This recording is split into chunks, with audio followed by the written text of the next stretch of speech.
Hey everyone, welcome to Cloudera Developers. My name is Dipankar and I lead the developer relations team here at Cloudera. This is a new developer focus series that we started where we take complex technical topics and break it down to its simplest form. So we began our series with understanding what an open lakehouse architecture really means in our episode 1. We did a teardown of its entire architecture and tried to make sense of what openness means in an open lakehouse. Today, in this new episode, we will drill down and particularly go over one of the most important components in the Lakehouse stack, which is the open table format, and understand what exactly an open table format means, how it came to its current state, and a bit on the future as well. So with that, let's kind of like switch ourselves into the whiteboard and we'll take it from there. So, contrary, like going to a little bit of history here, right? And before getting into how we got into like the table formats in a Lakehouse world, so contrary to what some might think, table formats are not a new concept. They are similar to what databases have referred to as storage formats or kind of file formats for many years. For example, like here I have some pre-built diagram that I did already. Just want to like do some comparative analysis here, right? So, here I have a Postgres SQL file format system, right?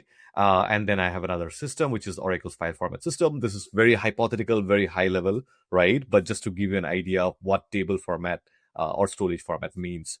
So PostgreSQL stores tables and indexes as relation files, right? And they are made of fixed size KB, like 8 KB per pages, where each of these page contains a header. There is a line pointer, and there are row or indexes entries encoded inside of that, right?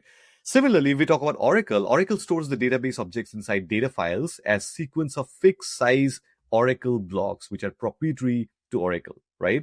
Where each block contains a header, a row directory, and row data managed entirely by the Oracle's engine, right? Now table formats root, they trace back to the early days of relational databases, like I said, with the implementation of Edgar Codd's relational model, right? And this is the paper, very early on Edgar Codd released, right? So the whole idea was basically, his idea was pretty interesting at that point of time. It was that data should be represented as relation, which is tables. The tuples becomes the rows themselves. The attributes becomes the column. And the query should be declarative in nature, right? Which is more SQL style and not procedural, right? So I highly encourage, reading this paper at a very high level if you can as well, like just to get a sense of where we are coming from. But the whole idea was that data should be independent of how it's physically stored. That is, it should have a logical model versus the physical model of storing the data, right? So this model became the intellectual foundation of kind of relational databases, right? So going back to the early commercial databases like Oracle, for example, they took this kind of relational model and they basically turned it into a working system, right? So tables with schemas, transactions with asset guarantees, indexes, query optimizers, metadata catalogs, system catalogs, all of these things like ultimately bundle up. So ultimately the storage format, like I said here, the Postgres file format or the Oracle file format, right? That plus the logical model that Edgar Codd brought in, right? And the storage system basically gave us this new table format thing. So if I have to kind of summarize, right, all of these 3 different things, right? There is this relational model that I shared about. There is the storage format that we talked about here. And there is the engine-specific semantics that ultimately gave, rise to this kind of newer, table format or storage format that you typically see in this kind of commercial databases until now, right? So in a more logical sense, database vendors, they allowed users to view a dataset's file. Like, let's say you have this kind of files, right? And going back to any kind of system, you take these files and you basically give a schema around that is managed by the databases engine, the storage engine, the compute engine, that are ultimately interacting with those data files. But there are some catches here, right? So these table formats were proprietary in nature and they were hence closed, right? That is, they were accessible only by their native compute engine, right? So that's why I have the engine semantics here, right? All of these different capabilities that you find in a typical database system, they are very much tied to their own table format, and only the compute engine that is built up for that particular table format can work with the data that is stored in the storage format, right? So at a very high level, to summarize, it only works inside that particular database. It's not readable by another engine. And the format, the table format, is inseparable from the execution engine or the compute engine itself. So then going back in the big data world, like when we came with the Hadoop-based data lakes, right? The MapReduce was kind of the main framework, right? So, MapReduce is a framework to kind of process the data. I would not go deeper into MapReduce today in this particular topic, but it's a way for you to access the data that is lying in a file system, like a Hadoop file system in a data lake, right? So typically the data lake, you will have this Parquet or Avro or ORC files, right? And with the MapReduce algorithm, you can basically access the data and process the data that was lying in this particular data lake, right? But that meant you had to have specific skills in Java to code yourself and apply those algorithms to access the data set. And this was limited to only a few set of specialized software engineers, right? So if we want more people to access the data that was stored in a data lake, you need to think about how do we provide a schema on top of this data file, that is those Parquet file, and how to refer to that particular data set as a table form, right? So this all gave rise to the development of this Apache Hive table format, right? Not the Apache Hive compute engine. I would like to definitely call that out. Hive has a compute engine as well. There is a table format as well. The problem that we kind of discuss here today is more pertaining to the table format. So because the data analyst, the data scientists in an organization couldn't access the data that was lying in your data lake, the only way for them was to have some kind of schema around that, right? So ultimately, the Hive table format gave a schema so that you could now basically have access to this, different data set that was lying in the data lake on your Hadoop file system, right? So now you have a schema, now you have a table, and you can basically work around as a, some kind of a query language, right? So ultimately, with the Hive query engine, we have something called the Hive query language, which had similar semantics as SQL. So people doing data analysis or data science work can now have access to the data that was lying in the data lake. And it was not just limited to a specialized set of engineering team, right? So with that historical content, let's go a bit deeper into what a table format means in a Lakehouse world where we are kind of heading towards, and which is our prime focus of today's talk. So in its basic form, a table format is an open metadata layer over the file format itself, right? We talk about the Parquet, the Avro, the ORC, right? So they are the file format, right? But like I said, you cannot just have the file for files sit in your data lake, and you cannot have everyone in the organization access the data. So it was very limited, right? So what table format does is it basically gives an abstraction that separates that logical representation of the files from the physical data structure, right? So basically, if you see here in this particular diagram at a very high level, you have the physical data file. This is where you have your Parquet, right? Your Avro or whatever it is.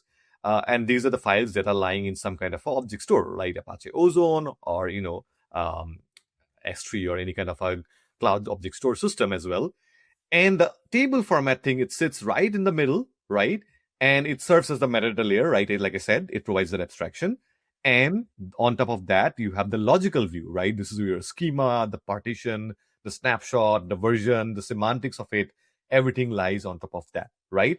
And if you just do a very high-level comparative analysis, you will realize that this basically, the logical model was similar to what like Edgar Cod also introduced, right, in previous systems as well, right?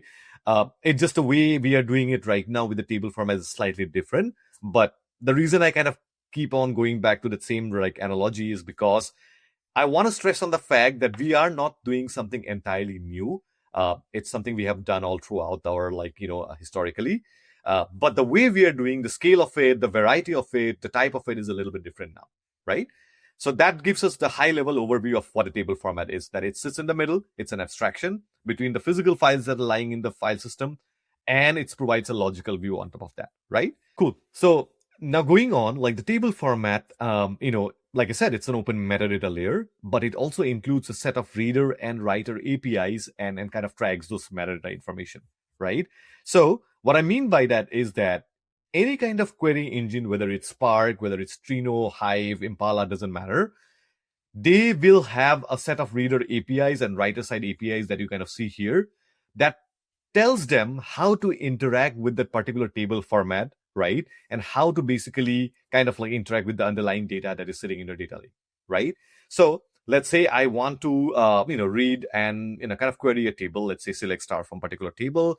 What, let's say, a particular engine will do is it will go to the table format and it will ask the format, hey, give me a reader API, that allows me to like scan the plan, that allows me to prune the files and kind of like bring up the latest snapshot, right? To get the latest information that is sitting in the underlying data file over here, right? So that is how it will come, right? And an open table format thing, and we'll get to a little bit more on that later, but it kind of allows you to be able to talk to the data by going through this different reader and writer side API. Similarly, if you're writing some records to the particular table that is, in the data lake and Lakehouse, you will ask for the writer side API, whether you're Spark, whether you're Hive, Trino, Flink, whatever it is, you will go through these writer side APIs to kind of figure out how to make a commit logic, how to, handle concurrency control mechanisms, and all of these different techniques that goes behind all of these different things, right? So that, it should give a fair idea of what the table format comprises. Going back, we started how it served the open metadata layer, and now we realize how kind of they provide this reader and writer side APIs that enables you to do kind of access the data and deal with the data that is lying in your storage system, right? All right. So just moving on a step from there, this is a typical composition of a table format, right? I'm going to scale this out a little bit here. But basically, what does a table format contains of, right? That's the question of the hour. So at a very high level, before even going to the depth of it, a table format can contain information like schema information, right? It describes the structure of the table, the column names, the data types, the nested structures, if you may. The partition information, like list the specific values, the partition information that you would quickly need to kind of like filter out the, unrelevant data.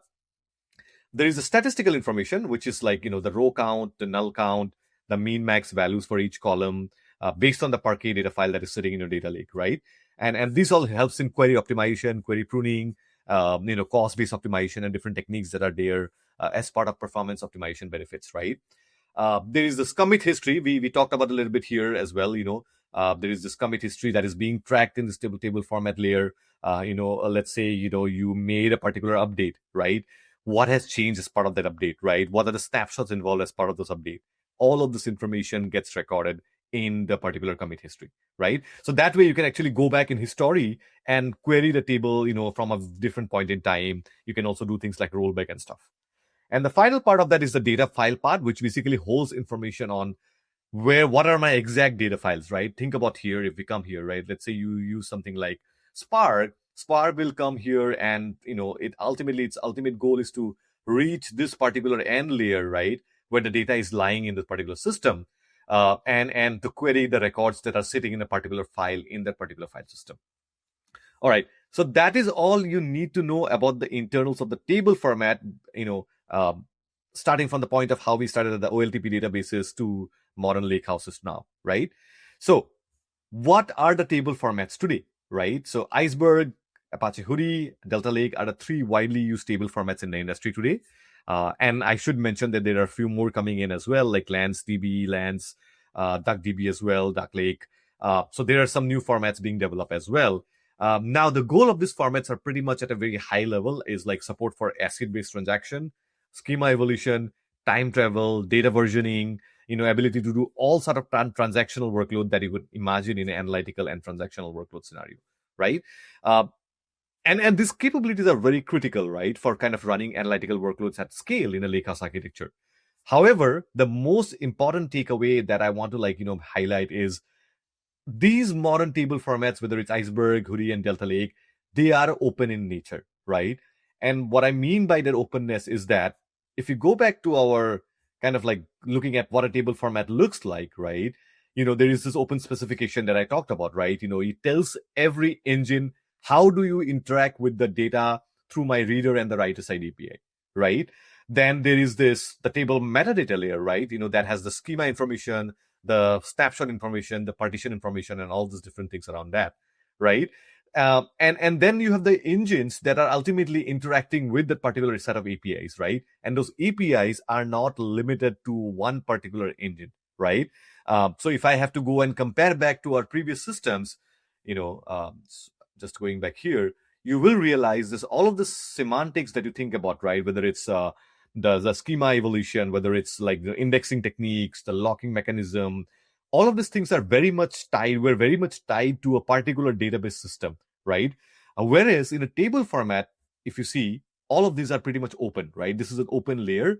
So what that means is I, as any kind of engine, right? Whether it's today you're using Spark for distributed ETL, you're using Flink for something, you're using like Ray for machine learning, you are not restricted to the data, right? The data is not locked into a particular system, and you, as long as you are compatible with the APIs, you can access the data, being any kind of engine. So that is one of the main distinction and most important takeaway, I would say, between this kind of proprietary and closed table format versus open table format, right? This is the same diagrammatic representation that I wanted to do here, right? This is a closed table format. This is the open table format. And you can see the APIs itself are closed. So that means once I get my data locked into this particular storage system, only my